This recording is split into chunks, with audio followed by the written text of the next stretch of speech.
My name is Cameron Laram, and I'm a Senior Program Manager in the OSG, that's the Operating Systems Group at Microsoft, and I specialize in localization tools. And today's talk is going to be about apps without borders. Now we're going to cover a lot of topics because there's so much you can do. We're going to hit some points and come back to those areas as we can. Feel free to ask questions as we go along in the presentation, or we do have time at the end if you want to have time at the end to ask the questions. So Windows market reach. So this is something that you've probably heard a lot of at this event and other events around for Microsoft sessions. It's really important to understand that when Microsoft says they have 200 stores in countries, that's a reach that enables your customers to find your software easily. There's some challenges with that we're going to cover in the session as to how you can remove those barriers. But that's an interesting point, because without that, the rest of my talk has really limited value. 190 developers, right, in markets.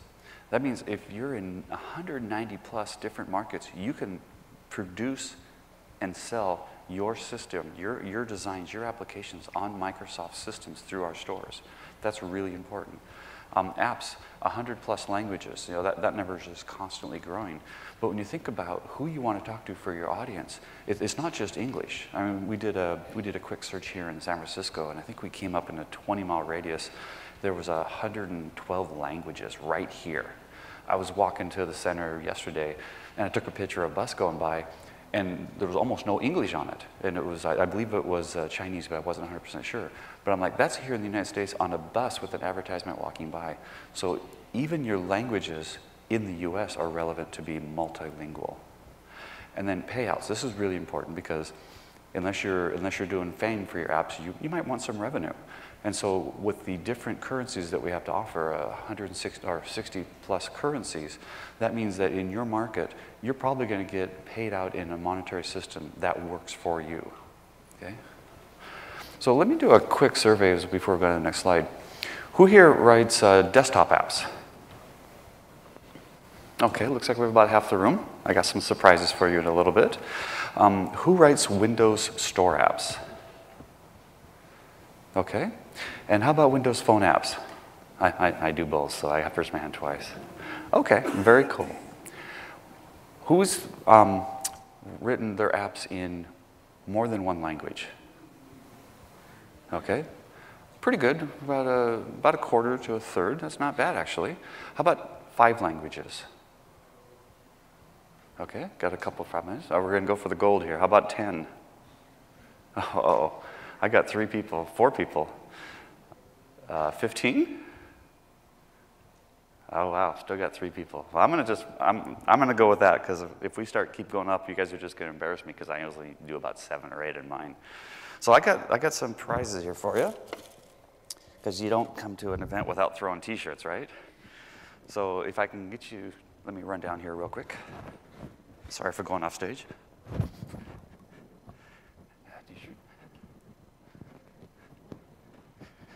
And a T-shirt. And I think it was you. There we go. All right, so here's another question of interest. How many people here speak more than one language? All right, now I took sign language in high school, so I'm not only half raising my hand. I should have taken a spoken language, but it was fun at the time. How about 2, 3 languages? Okay, 4?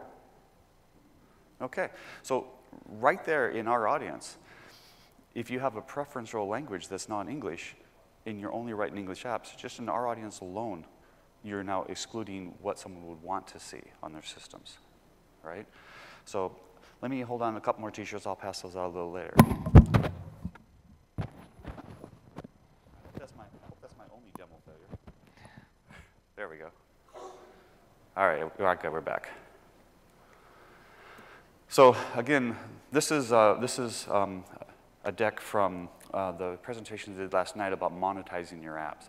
I'm not going to get into monetizing. My talk is more about availability, and then use the other presentation you had to go into the what do I do to monetize. And Bernardo did a great job on this presentation. I definitely recommend go back and look at the videos on that. But when you look at your applications, there's 400,000 plus applications in our store, and that number is just climbing at 134, year-over-year increase, percent-wise. 410,000 developers, they're all registered, and that's a 95%, nearly a doubled from last year. Lifetime downloads per user. This is a really interesting number. 65 apps per user is the average download for their lifetime, right? So that's a pretty good market. If you're writing apps, maybe you want to write multiple apps to get more of that pie. 14 million downloads per day, right? That's a lot of downloads. 56 mobile billing partners. Now, this is really important because in a lot of countries, the mobile billing partner determines whether they will purchase your application or not.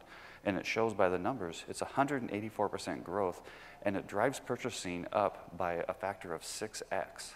So when you think about purchasing your markets, the ones that can do mobile purchasing, and they do list them on the sites, that's really important as well.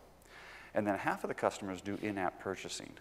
So if you think about the different ways to advertise your app for sale, you can do the paid version, you can do the trial with the upgrade, you can do in-app purchasing, and in-app purchasing has a couple of different models. One where it's consumables, and the other one where it's durables. Like a game level would be a durable, and coins would be a consumable. These are really interesting opportunities, and that has almost 100% year-over-year growth. So between those two, 184% and then 98% year-over-year growth, that's a huge revenue opportunity. Again, I definitely recommend going and watching the video from Bernardo. So let me introduce Pietro. Oh, sorry? Bramba. Yep. He's a Microsoft employee. He's one of in our DPE division over in Italy. And he's the author of this Paint for Kids app. And what I wanted to do is I wanted him to share some of the work that he did with this app and some of his experiences. Oh, thank you. Thank you. So good morning to everybody. As Cameron said, I work as a technical evangelist in Microsoft, but in my spare time and free time also I'm a developer.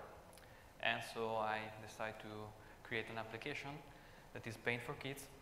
You've probably seen in the keynote because it's one of the applications that was ported using the new universal template. But probably nobody knows that this application is committed by my little daughter. So the real story is that she wanted her application with beautiful drawings, and so I created one for her. But the original application was only written in a single language. I created the application in English. As soon as I put the application in the store, I see there is a lot of download for the application, and so a lot of interest. So I decided I need to do more to make the application grow, to make a more successful app in the store. And so I added some languages. And this is the list of the languages that I added to the application. And for using this kind of, for the localization of the application, I use the multi-language application toolkit. That is a very useful tool that Cameron will show you later on. I do only for one stuff because he gave me this t-shirt. No, I'm joking, it's not true. It's very useful. So I want to show some of the numbers of Paint for Kids regarding of downloads and the market. It's probably the first time that I show these numbers, so you are quite lucky guys. And this is the download that I have on the application. Overall, I have about 800,000 of downloads, considering all the market. As you can see from the first pie chart, there is a huge number of downloads that are coming from the United States, of course, but it's not only from the United States. There are other markets that is important. So I think that you have to consider when you build an application, the market that is better for your application. And the second pie chart that you see on this slide is an extract of the last 30 days, probably a kind of a month. And you can see there is a trend that is more clear of the country that is driving the download of the application. But there is even a more interesting chart that I can show you, that is this one. If you see in this chart, there is a breakthrough of the markets that are the most important for the application. And you can see that in the top 10 markets, you have basically more than 70% of downloads. So probably this is important to know, because when you decide to localize your application, you probably have to choose which market is best for your, which language is best for your application. You will not able to localize for all the market. And so this is pretty all the stuff. I think that from my point of view, if you want that your application will be successful, localization is not an option. It's something that you have considered as required for your application. Another thing that I can give you in my 5-minute talk is some tips that I use in my application. It's not a kind of best practice, okay, but it's something that I use. If you want to use, you can also, of course, do the same stuff. One is about the possibility for the user to choose which language they want the application run. I explain better. When the application starts, I take the locale of this operating system and I gave the user the application in the locale of the operating system. For example, if you are in Italian, like me, the application shows the Italian version of the strings. But some users prefer to use other language. So in the settings of the application, I give the user the possibility to choose the language that you prefer. So I prefer to use English, and so I can switch the application to English if I want. This is another important aspect that, of course, I use a map because it's easy to manage all the stuff inside the project and give me the automatic translation from the language that I support in the application.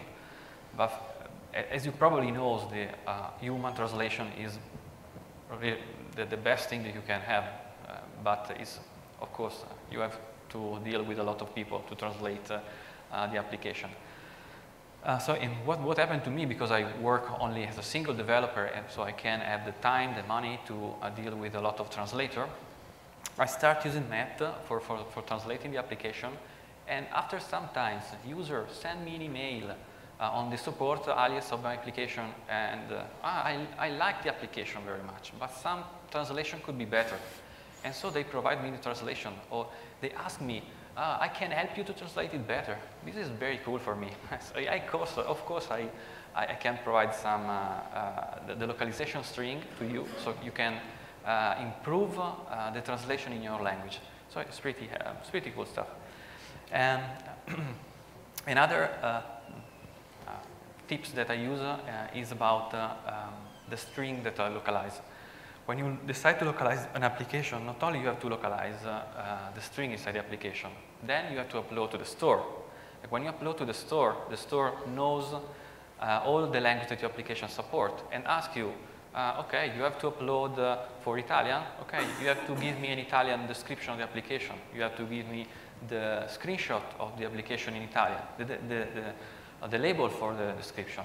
So what I did is that the description of the application and the label inside for the image are inside the resource of the application. It's not probably good, but it's easy for me to make the translation happen automatically inside the tool. With this, I think that is all for me. If you have any question, I'm here. Stick around at the end of the session. So thank you and enjoy the rest of the conference. All right. Thank you, Pietro. So I know I always find it more interesting to listen to someone who's actually delivered an app and can be able to show results. And so when I heard that he was in town, I was like, hey, can I use your stuff? So thank you again very much. All right, so let's talk about getting your app out there in a global market.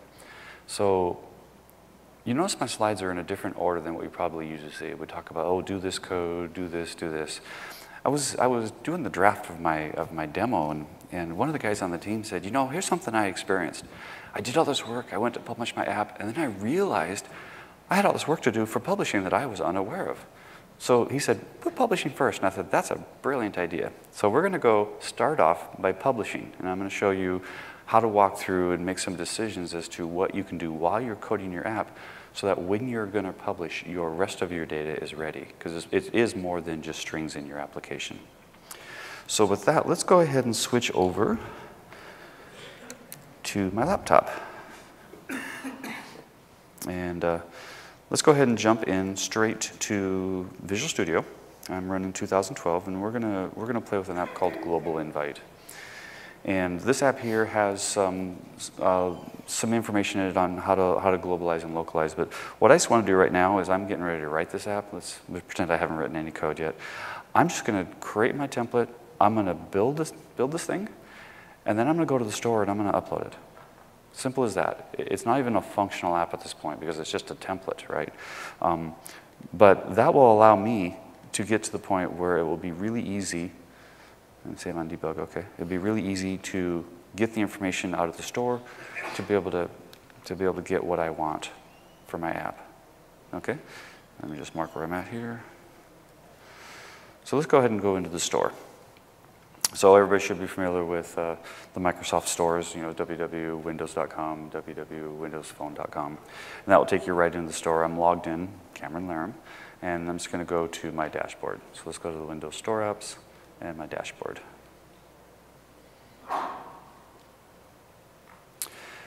And I have one in there called Card Tasks I've been playing with, but I'm going to ignore that for now. So let's go ahead and actually get ourselves an app submitted. So this one here is called Global Invite, so I'm going to go register my app name. Now this is important because if you don't register your app name up front, someone else might get it for you. Okay? And we're just going to call this one Global Invite. And reserve, and please be there. Yes. It was there earlier, but then I released it, right? So now what happens is I've started the workflow of doing the publishing of my app. And with that, I'm able to see all of the data because I couldn't get past the first screen until I actually had got an app name. Now with an app name, I can go into my selling details. And with my selling details, I can start to make the decisions about, well, how much am I going to charge for this app? And you can always change this number later, but right now is the time to kind of figure out, well, am I going to be free? Is it ad-based? How am I going to work this? Well, I'm going to go with free for ad-based. And since I'm doing the demo on globalization, I think I'm going to pick all the markets. I don't have anything in there that we'll see in a few minutes that would prevent me from doing that. So select all my markets. I'm going to release it when it's past certification, and it's a boring business app. Actually, not boring, but it's kind of fun. And applications for business don't have any subcategories, so that just defaults to none. I don't have any minimums, so it's available to all system, and I don't have any RAM requirements, so I'm good to go. And I have not tested it for usability, so I'm not going to check that box.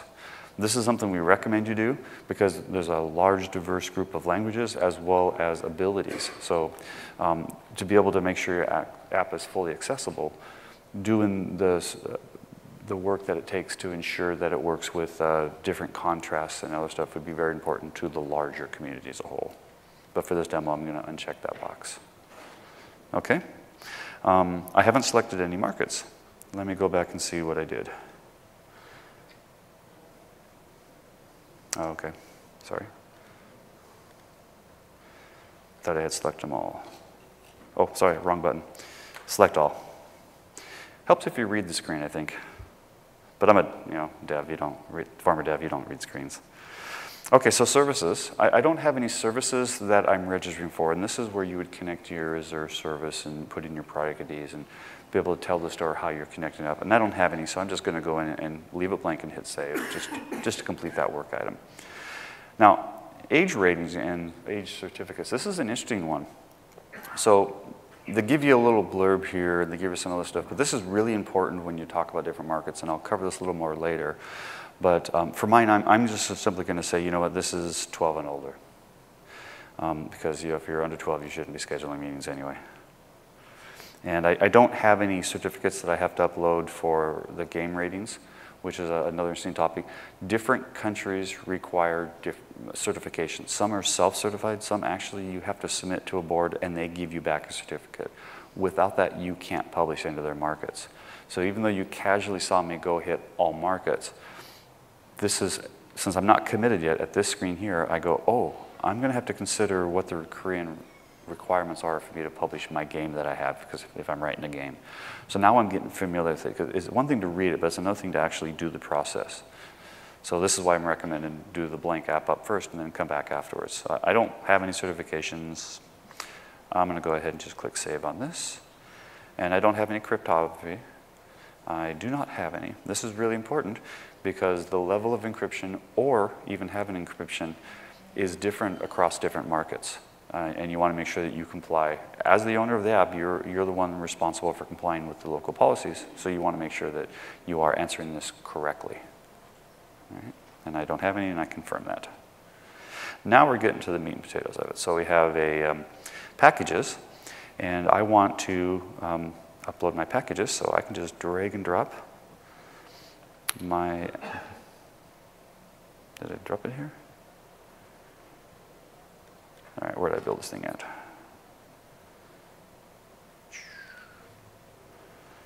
Let me do my release build. And this has Bing Maps in it, so I have to make it a 86 or a 64. I can't just do any processor because of the libraries that Bing Maps hooks to. So that's why you're seeing me do an x86 build. Oh, I know I did wrong. Project, build, and I need to publish this to the store. Select your project, and then go to your project list here and go to the store, and I need to actually package this. So I'm going to go ahead and I've got the reserve name, I've got the developer license. I'm going to go ahead and associate the app with the store. Let me create an app package first. And I'm building the package for the store, yes. And I need to sign in.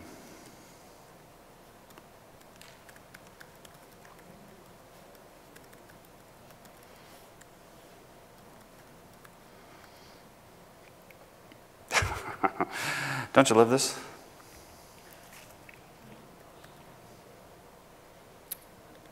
Let's see if I get a code.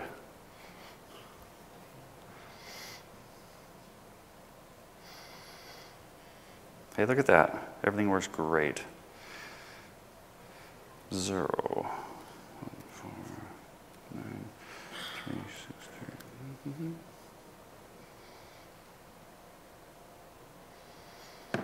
Yay, okay, so I'm doing the global invite, and I have reserved the name already, so I'm going to go ahead and just hit next. And it is version 1, and it's x86. I'm going to go ahead and create my package.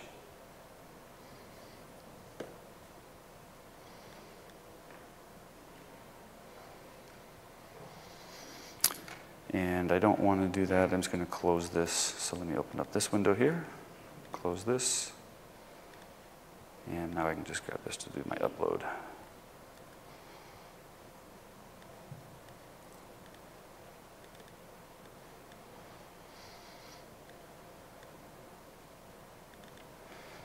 Okay, so it's processing my file, and now I can go ahead and save this once it's finished.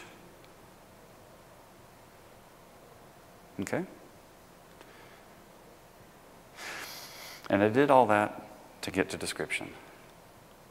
And again, this is why this is a good process. So I've got a Windows 8 app, and it's only English, United States, because I haven't done anything except take the template and put a little bit of coding behind the scenes.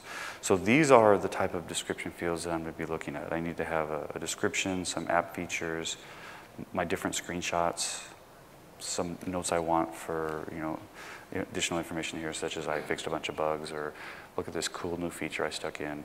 And then any recommended hardware that you may want to put in there as well. Keywords. Keywords is really important. I would even go so far as to say if you don't localize your app, make sure you localize, put the language on it and localize for keywords, because it won't show in certain markets for keywords unless the user makes an extra effort, because they're looking for the local market relevance, right? So keywords are really important. And it's not just about translating the keyword, it's about what that keyword means in that language. So you can translate, especially if you're doing any colloquialisms or slang, right? You got to make sure you would find the equivalent, because this is where how you're found. And any copyright marks or notices in your terms. But you can see there's this list of data that you may come back with and go, oh, I was unaware I had to do all that. I'm ready to ship. I've tested. Now you can put this on your list and you can say, I'm ready to go when your app work is done. All right, so I'm gonna go ahead and just back out of that for now. But that kind of gives you a preview of thinking about how you're gonna deploy your app and what your markets are. Does that make sense? Okay. And then, notes to testers, don't find my bugs. All right, so let's go ahead and get into the global app. Let me come back to my slides for a second. So we did walk through the publishing demo, and I'm going to kind of just recap on that a little bit. So your different market factors, whether you're a game, whether you need ratings, whether you have encryption, your app store data. We talked about that. I consider that mostly be the metadata, such as your descriptions, your images. Everybody wants to see it in their language. Take the time to localize, to take the screenshot and make sure it represents their market that you're uploading for, and don't just do your source language market and publish that everywhere. And certified languages versus allowable languages. Let me touch on that in just a minute. So your app ratings, you might be required to get to the board. I touched on that a little earlier in the store. You'll get rejected if that setting isn't right. So make sure that we have all on the website, so make sure you know what the requirements are to be able to post to there. Ensuring it's age appropriate. Now, this is something that I didn't know until I started researching for this demo, is if you're 18 plus, you just won't go into some markets, right? That's just the end of it. And ads require a rating of 12 or plus because we can't control what the ads are, and so for the safety factor, the appropriateness of the content, your app will be rejected if it doesn't have a rating of 12 or greater and you have ads. So think about that as you're doing ads in your target market. And then the other thing about that is the content. If you have content coming from a service that delivers age inappropriate for a 12-year-old but appropriate for a 16-year-old, your app could be rejected as well because you need to have the rating that matches the minimum rating of the service. So as you connect to service providers and content providers, think about what the impact on that is as far as your rating for who your target audience is as well. Store data, I'll go over this very quickly because we did cover this pretty much in depth in the demo of walking through the store. It really is about, I want to have anybody who's using my app be comfortable that it's made for them in their locale, in their languages. So really put some time into thinking about how I want to present my app. This is your marketing experience, right? How I want to present my app to my user. Okay, and allowable languages. So you have to have at least one language that the store can validate, right? It's just to keep out, bad words and other stuff that would be harmful to, your app, the consumer, everybody. And if you have at least one of those, we have 130 of those or more, that those will be tested, those will be examined during the certification process. And if those don't pass because of some policy violation, you'll be rejected. But if those pass, you'll be fine.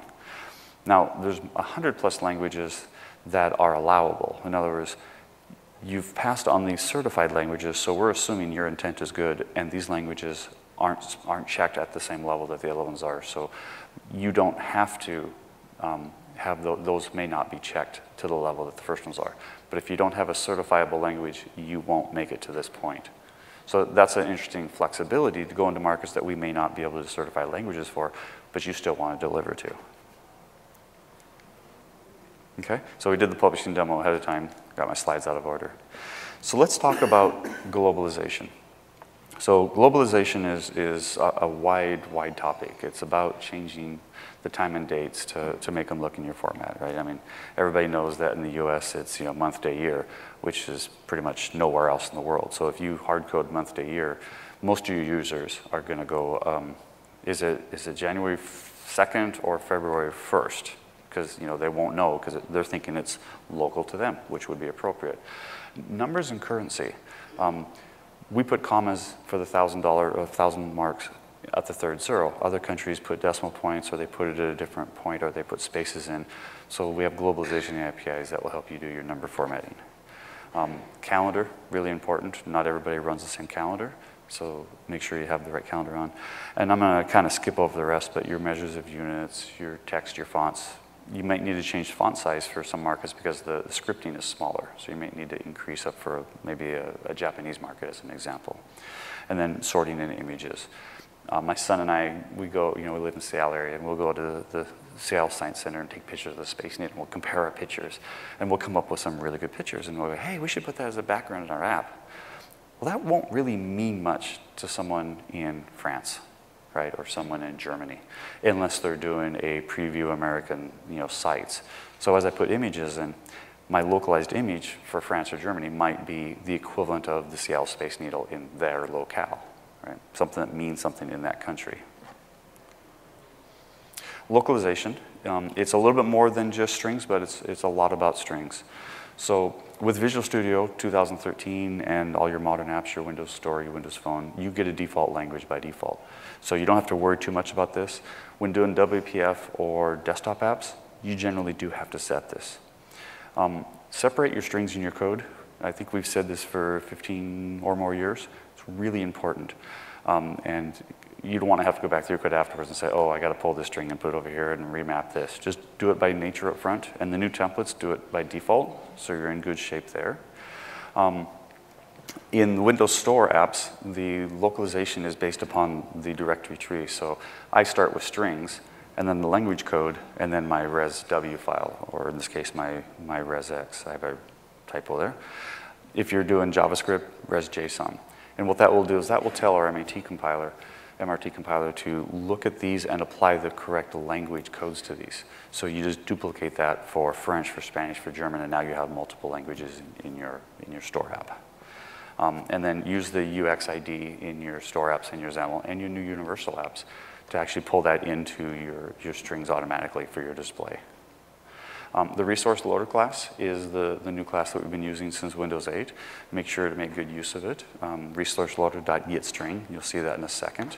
And then if you want to load a particular resource file, like if you very often said I had errors.resw, you would say resourceloader.getCurrentView and the name of the file you want to pull. And that way you can separate them into multiple files, but still be able to pull them into your program really easily. And then naming qualifiers for images. We scale. We got with the universal apps, we have my icon, which is a larger phone compared to most phones. You have your tablets, and you have your 200-inch TV you're going to be carrying around, right? So you want to make sure that you can scale your images appropriately, and that is no longer a hard value. It's now a variable value, as you saw in some of the keynotes and other presentations. And reading order. Not everybody reads left to right. So before I jump into the code, and then this will be the last slide pretty much, one of the things that we've done is we've created the multi-angle app toolkit. Who here is familiar with the toolkit? Okay, I've got a couple of people, and I've got 2 t-shirts left. So let me throw a t-shirt for you.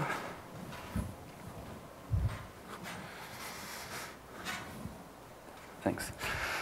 And so the toolkit is basically a workflow that gives you the ability to easily manage your resources. One of the classic examples I have is one of the first store apps I wrote for the phone was for Windows 7, and I didn't have the toolkit back then.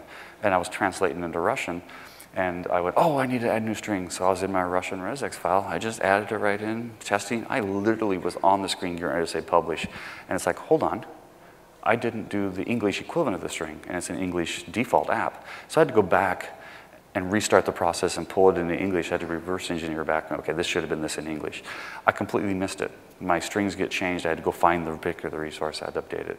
The localization tool, Multi-Angle App Toolkit, helps you with that by giving you a workflow, and it synchronizes all of your files for you. It also gives you translation support. So we have the Microsoft Language Portal, which is if you go to www.microsoft.com/language, you can type in a string and say what target language I want it in, and it will give you Microsoft's professionally translated strings that we use on our products. We've hooked into that with the Multi-Angle App Toolkit, and I'll show how that works in just a moment as well. We've also Microsoft Translator Service. Some of you probably went to the earlier demo. I think they're giving away a free service right now if you email translator@microsoft.com by end of day today. So people on video do it now, or if you won't get the offer, and they'll give you a lot of translations free. It is a content service, and so they charge for the continuous use. In the Multi-Angle App Toolkit, it's all you can eat for the static content that we produce. So when you use it to get machine translations, you never have to pay anything for that work. The other thing people have always asked is, I want to be able to have my own translation memory. I have years worth of resources that I've done, and I've got it in a SQL database or somewhere, or even up in Azure. The custom translation provider, we've extended it so you can write your own to whatever resource you want, and I'll demonstrate that in a moment too. You can import and export to send off to friends and family, professional houses to get translated, and you have the ability to have a dedicated editor within the problem. So if you send it to a friend, they can download this toolkit and they only get the editor and all the translation services. You send them your EXLIF file, and now they can translate, send it back to you, and you've got high quality native language, which is something I do with my Russian and French speakers. And then as of today, actually Wednesdays when I push the button, we now support desktop. So it's still limited support. It's WPF ASP.NET with the ResX format, and we also do WinForms. Okay? So that would be enough of me talking. Let's get to code.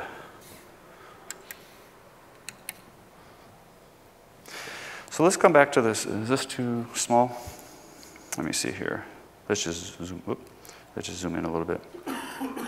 So let's come back to my project. And you see over here that, as I talked about earlier, we have the strings and the resources with the ResW file, where all my strings from my application live. This is a global invite program. So let's run this real quick and show you what it's supposed to do. And so what this application does is I have the ability to invite people in to work with my system, right? So if I want to add a friend in, I can say, okay, let me bring my people hub, and let's do Alessandro. He might be actually watching right now. So let's bring him in. So Alessandro actually is from Brazil. The Brazil and the Argentina time zone are the same, so it shows, how you see the different countries or the different cities. So that's why you see it here. If I hover over, it should pop it up and give you the full thing. Demo bug, okay. But this is an example of where you'd want to use a globalization API, because if I'm inviting Alessandro to a meeting at 10 o'clock, he's going to be at 2 o'clock. And who here has received oh, we're going to meet and it's 2:30 a.m. your time invite, right? Something like that, right? So those are really irritating because you always have to decline or feel like you're missing out. This will help if you're looking from a global scale about, okay, I really understand it drives awareness. I'm not going to schedule you at 2 in the morning by accident. I'm going to do it on purpose, but I'm not going to do it by accident, right? So this is just a quick app to show some of that. Now let's go talk about some of the globalization APIs that we've put in here. So I've opened it up to the app. It's a pretty straightforward app. I have a participant. We've been having some location issues, so I've hard-coded it to our center here today. And this is our globalization API. So I have a calendar in which I can grab the time zone. So this is something that was pretty recently, not for build 2014, but pretty recently introduced, that you actually have time zone information now. You can pass it the time zone information, and it will actually give you the properly formatted time and date for that area. So you no longer have to write your own algorithms to come up with that. Is this too small? Sorry.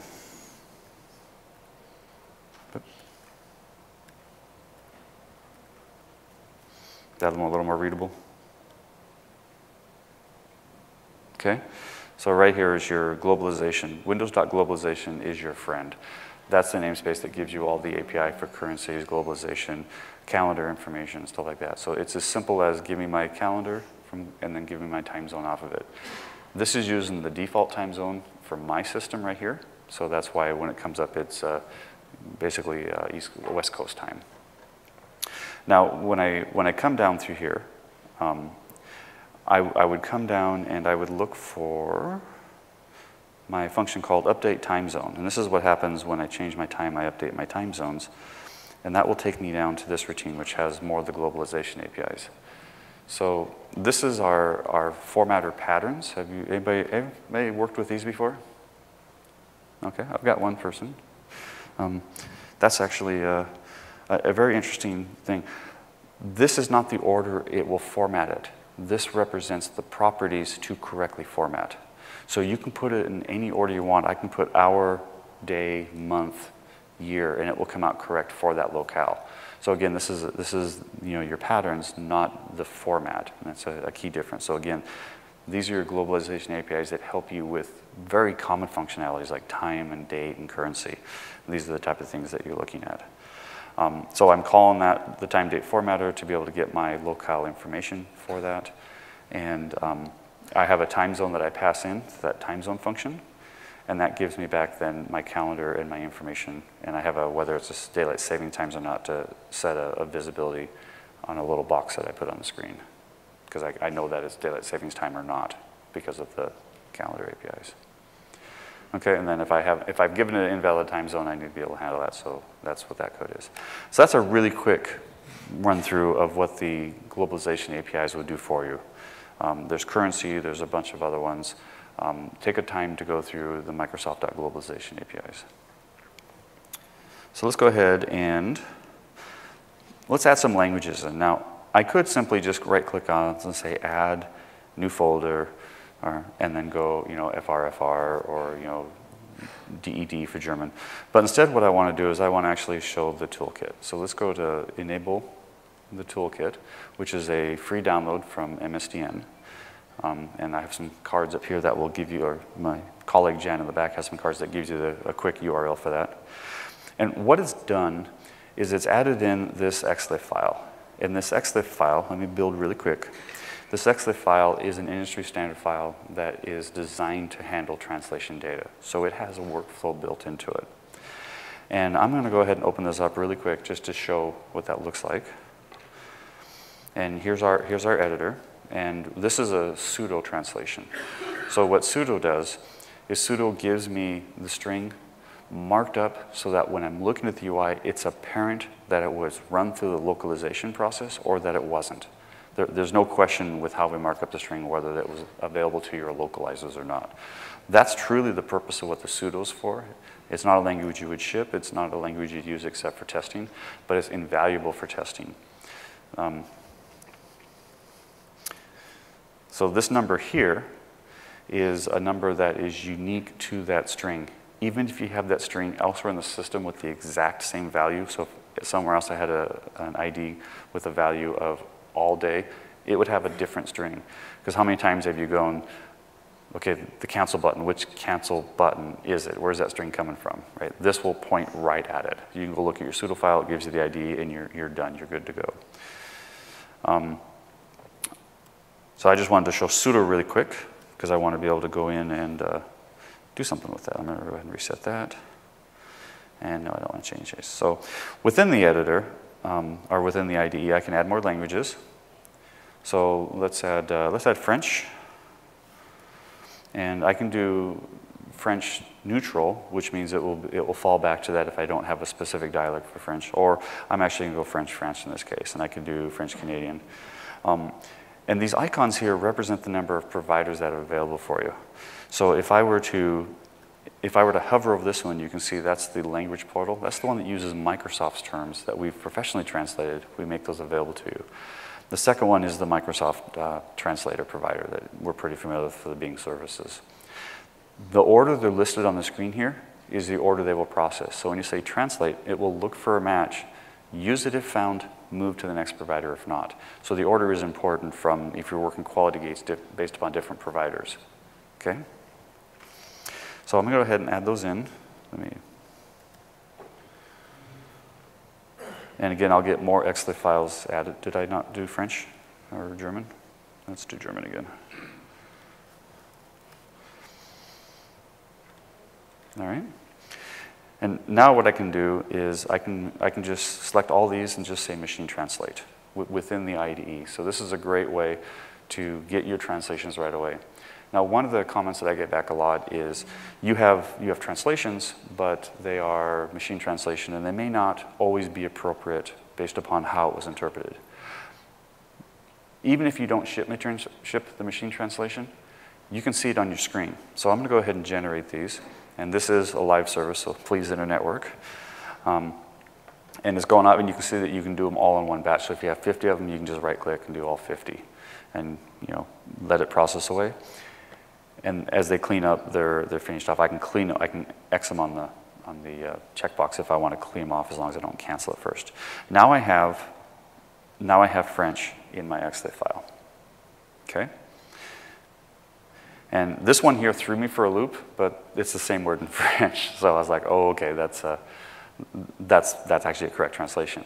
Now, this is actually a localization bug, because in France the number is going to be fine, but in other countries it may not be represented by a 3 and a 0. There could be other numeric representations for this number. So this actually would be a localization bug that would be found in testing. This actually should be put together through the globalization APIs, where I say have 30, give that number to me in my local culture, and then put that together in my string to have local culture number, local culture word, right? And don't concatenate, use it, put that in your resource format so that your localizer can switch order, because Spanish is a classic language where you have to switch the orders a lot. But if I come down through here, I have different translations. Now, one thing I want to show you is I can do a suggestion on this. And if I do the suggestion, it will give me the different providers and the results they came back with. So the Microsoft Translator Service came back with these, and if I hover over, I get the metadata that it provides. And so it provides a rating of 5, whereas the other ones are 0. So this one here is the one that the Machine Translation Service says is probably its best one. The other ones were other options, but it felt that this was the better one, even though it rates them all as 100. If I come down to the language portal provider, it's a 50% match because it matched the keywords. But I can hover over this and I can go, okay, this one here is, I keep forgetting to do this. This one here is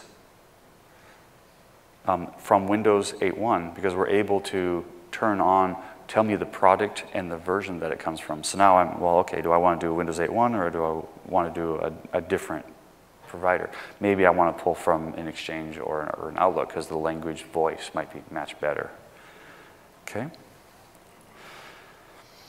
So I'm going to go ahead and run this really quick. No, I don't want to save that. I'm happy with my translations.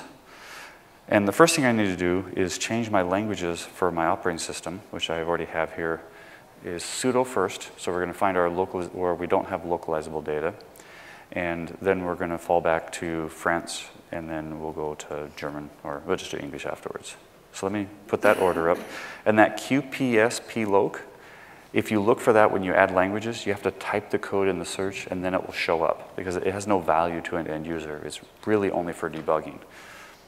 But let me run this and show you how that shows up.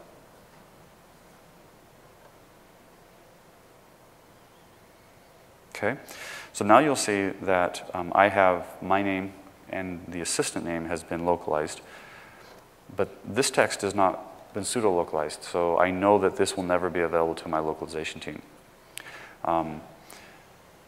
My numbers seem to be fine for my locale. My date, my calendar information is localized. Now, this is interesting. This is not my pseudo data, and you can tell because there isn't the code in front of it. This is actually coming from the operating system. So the operating system will even help you debug when you're in pseudo localization mode. Okay? So I can add some people in, and even my buttons are pseudo localized. So I know this is going to be available to my localized staff. So let's add a few people in for this demo. And let's pick on Yuko. And even my invite, which is the text that I give the control to say this is the button text it should be, now that's localized.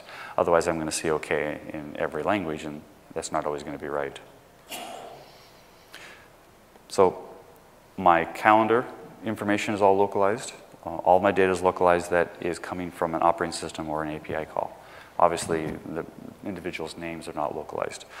But I can also see where they're at in the world using the time zone functions that I then overlay on a map by mapping some geolocation with them. Okay, pretty simple, pretty straightforward. I can see where my errors are. Since we're running a little low on time, I'm going to go ahead and just switch to French and run it to show you how simple it is to do French. Let's assume I've fixed those bugs. You're going to see them show up. I'm just going to run the program again. Press F5. And now I have French. And I have the French calendar information. I still have my localization bugs. But when I bring up my additional invites, just pick on a few this time.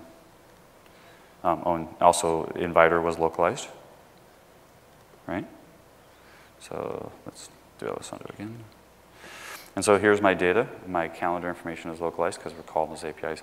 Again, Windows.globalization is your friend. Okay, any questions on that? Does it make sense? Does it look pretty easy? I like to jokingly say, if you give me 10 clicks, I'll give you 10 languages. And I hope the toolkit has demonstrated that. I want to do one more thing, and I'm wanting to leave 10 minutes for Q&A, but I want to do one more thing really, really quick. And that is, I want to go in and actually show you how to add a translation, your own translation provider. I'm going to cheat and just open this and then reopen it. Now, this is in a directory that we create, so it needs to be with admin rights. So that's why I'm doing that little trick you just saw me do there. Wrong button. And I'm going to open, I've already preloaded everything, so I'm just going to open this file and activate it. So there's a company called Taos, and they have translation services, recommendations, and they have more of a lookup service than a translation service. So the results we get won't be good for our translations, but they're a great demo for metadata. So I'm going to enable them. This is a provider that's on CodePlex. I've written it and put it on CodePlex, and it'll be on the resource slide. I'll show you in just a second. You can download this and build it yourself and modify it and make your own translation provider. Like again, if you had your own resource memories or wanted to connect to someone else's machine translation or terminology service, this is exactly how you do it. Again, the order listed is the order that they run in. So I've listed mine first, and the pseudo provider doesn't look at English to French, so that wouldn't affect it, but I want to make sure that mine was first. And what happens then is when I save this, and come back to my project, and when I go to add a language, I now, if I get everything right, I will see the Taos provider on the languages that it supports. So if I scroll down here, let's go to French, France, I'll see now I have a Taos provider as well as my other translation providers in the order they're listed in the file. Okay?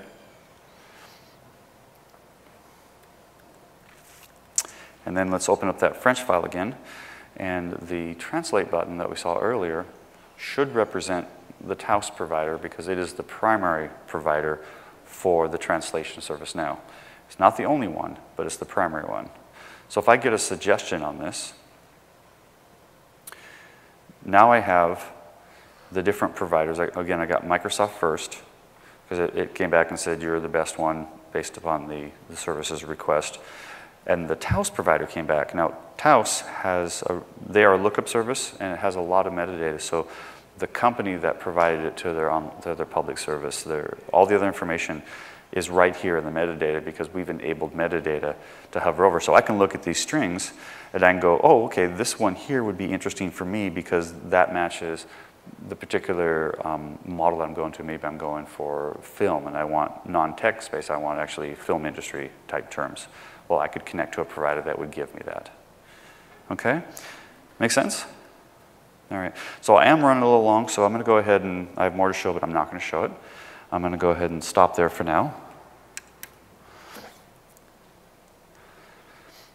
Okay, so the key takeaways, Windows has huge market reach. Take advantage of that. We have rich globalization support.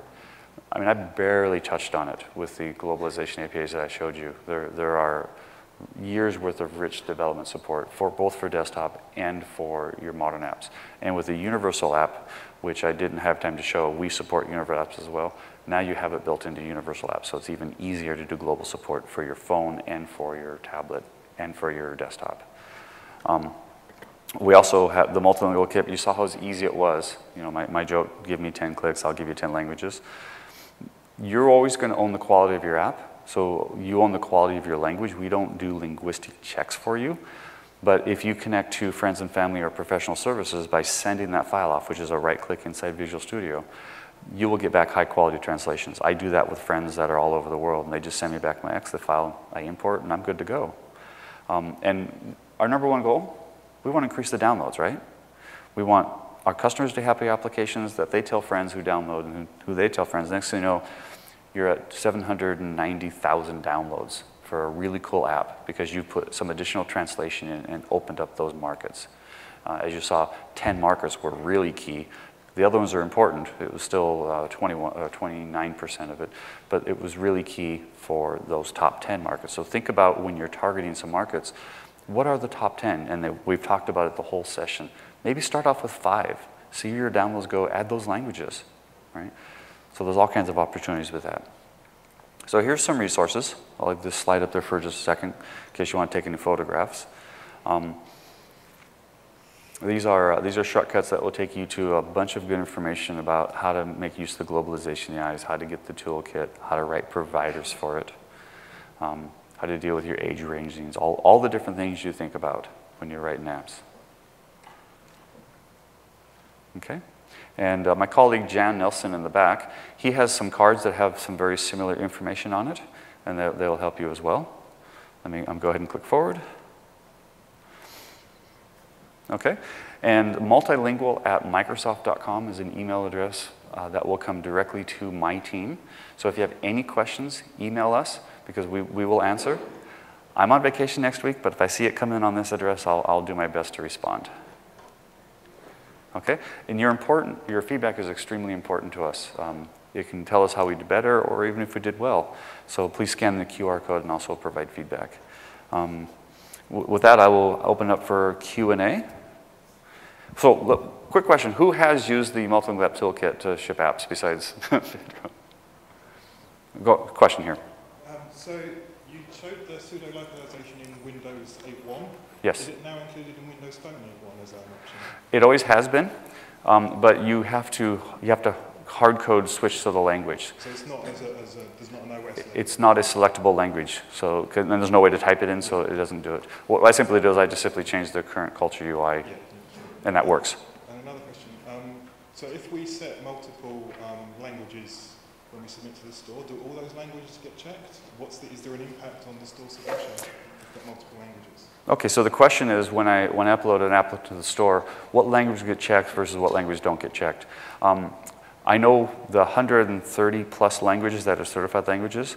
I know those get checked. I don't know if you got 130 certified languages if they checked all of them. There is a little bit of trust that if you do it correctly for the important languages, you're not going to mess it up for the other languages. So I don't know as to what scope they check. But that's why they give you the certified and non-certified languages. Okay, thank you. Okay, all right. Yeah, we would be interested in allowing an in-app purchase for every country outside the U.S. Is something like that possible? Checking countries, in-app purchase? So Microsoft's constantly expanding their in-app purchase ability. I can't directly answer to, I would go to Bernardo's presentation. He would be better to, or email him, he'd be better to answer that question. I know it's very important to us as a company to expand that as rapidly as we can, and that it's a high priority. I just couldn't tell you what our schedules or our markets are at this point. Yeah, we're a TV channel in the U.S., and so we have kind of content rights issues, so we could enable that abroad, but just not within the U.S. The in-app purchase, well, Microsoft has two ways to do in-app purchases. You can provide your own in-app purchase provider. So if you want to connect directly to PayPal and avoid their store, we allow you to do that without any charges. You get 100% of it. For our model, whatever our store supports for in-app purchases, that will be available to you through the APIs. And I'm not as versed in that to answer the question at the level you're asking. Thank you. Thank you. It's a bit of an odd question. So, the multilingual editor, is that a standalone product, or do you have to have Visual Studio installed? The Multilingual App Toolkit is a standalone install, but it does work with the Express editions as well. And actually, that's a great question. So, would you like a headset?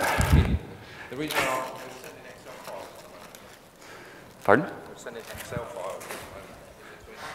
Yeah, so we send XLIF files, which is an XML-based format. It's usable by pretty much every industry standard localization house around. It's a well-known standard. Thank you. Thank you.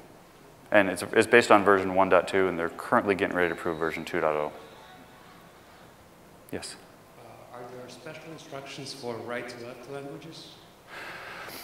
Windows will do it automatically for you in some cases, but there's set a flow control on it, and that will then change it. And so that would make that part of your localization data.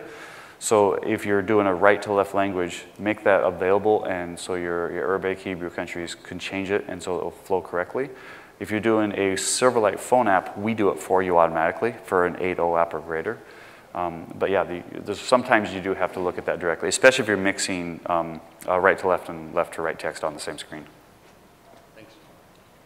To what extent can you use the map, specifically the two Microsoft options for the translations on platforms that, to be blunt, aren't supported by Microsoft? For instance, I wanted to do something in Objective-C and an iOS application. I assume that if I sneak it into Visual Studio someplace, I can do it that way, but kind of the more direct question is there any way that you can use the map type system outside of Visual Studio Express or the full Visual Studio? Right. Currently, we are limiting most of the functionality to within Visual Studio. But given that the XLIF sources is a industry standard, it would be very easy to parse your own data and convert it to whatever format you wanted for whatever platform you wanted. The data is text and it's not locked down, so there's no reason you couldn't get to it. Is the Microsoft, the two translations, the machine translation and the other, is that an option if you're using other translation tools outside of Visual Studio? So for instance, in some... Yes. Okay, sorry, yeah. So the follow-up question is, the two services that I'm accessing through Matt, are those proprietary to APIs that I have, or are those generally public? They are available to the public. The terminology API, if you go to microsoft.com/language, and you click over in one of the tabs, I believe it says UI strings, and there'll be a sub-tab that says API. It will document everything how to do it. It's free. You just access the API. You don't even have to have a Microsoft account to get to it. For the Microsoft Translator service, they give you 2 million characters, 2 million characters per month for free. Above that, it is a subscription-based service. If you email translator@microsoft.com, by the end of the day today, they will give you 32 million characters for a year, per month, as an introductory offer. All right. Okay, well, thank you very much for coming to the presentation. I hope you found this useful. Feel free to email me, scan the code, and we'll look forward to a lot of global apps and great success in our marketplace. Thank you.